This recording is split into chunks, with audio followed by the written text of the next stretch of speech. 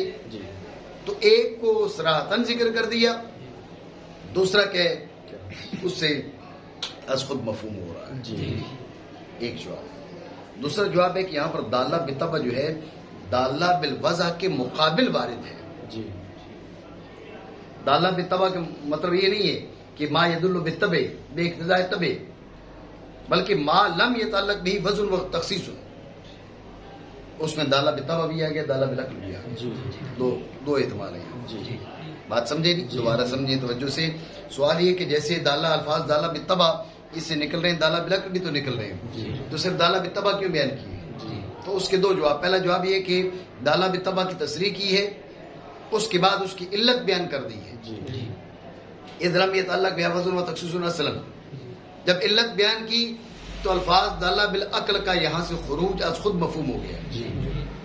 مراد دونوں ہیں، لیکن ایک کی تصریح ہے اور دوسرا التزام مفہوم ہو رہا ہے. بات سمجھے نہیں؟ بھائی دالہ بالطبع کیوں نکل رہے ہیں؟ کہا بھائی ان کے ساتھ وضع و تخصیص کا کوئی تعلق نہیں ہے، سب نکل رہے ہیں. توجہ ہے؟ تو جب الفاظ اس کے ساتھ وضع اور تخصیص کو کوئی تعلق نہیں ہے تو نکل رہے ہیں، تو الفاظ دالہ بالعقل بھی تو ایسے ہی ہوتے ہیں، وہ بھی نکل جائیں گے. توجہ ہے نہیں؟ بات سمجھے؟ یہ پہلا جواب. دوسرا جواب ہے کہ یہاں پر الفاظ الدالۃ بالطبع یہ مقابل ہے الفاظ الدالۃ بالوضع کا.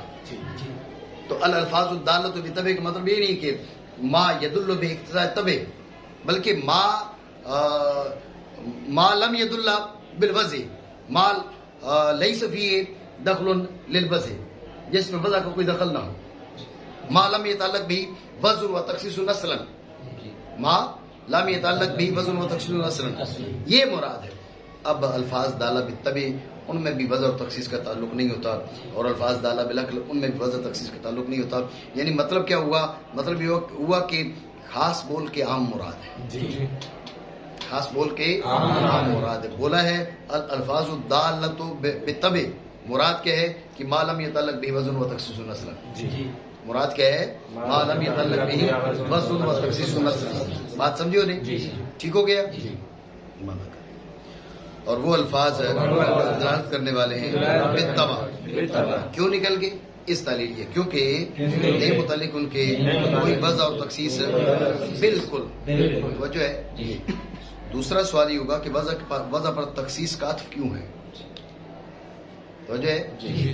تو اس کے دو جواب. پہلا جواب تو وضع کے معنی کی طرف اشارہ کرتے ہو. جی ٹھیک ہے. دوسرا یہ ہے کہ تخصیص سے اشارہ کر دیا کہ یہاں پر جس وضع کو ما بالاحتراز بنایا جا رہا ہے وہ وضع تجریدی ہے. وہ وضع تجریدی ہے. ایک ہے وضع اپنے مکمل معنی کے لحاظ سے جس پہ شے ثانی ماخوذ ہو. جی شے ثانی ماخوذ ہو تو ذہن میں رکھنا اب تو حروف ہجا بھی نکل جائیں گے, جی حروف تہجی بھی نکل جائیں گے. جی نہیں نکلیں گے. نکلیں گے. تو حروف تہجی کو لمانن پر رکھا ہے. یہاں پر جس کو مابین اعتراض بنایا جا رہا ہے وہ وضع تجریدی کو بنایا جا رہا ہے. بات سمجھے؟ جی نہیں سمجھے؟ دوبارہ سمجھو دھیان سے. سوال یہ کہ جب کہا نا لم یتعلق بہا وضع, اس کے ساتھ وضع کا تعلق نہیں ہے, تو وہ تخصیص کیوں کہا؟ بس اتنا سوال. اس کا پہلا جواب ہے کہ اس کے معنی کی طرف اشارہ کرتے ہوئے وضاحت کے لیے. سمجھے بات کو؟ اس کے معنی کی طرف اشارہ کرتے ہوئے وضاحت کے لیے پہلا جواب.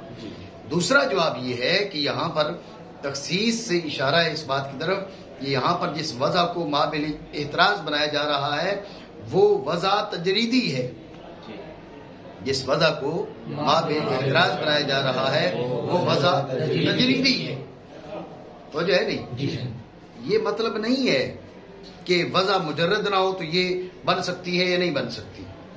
وجہ ہے وضع مجرد نہ ہو تو یہ بن سکتی ہے یا نہیں بن سکتی. اس کو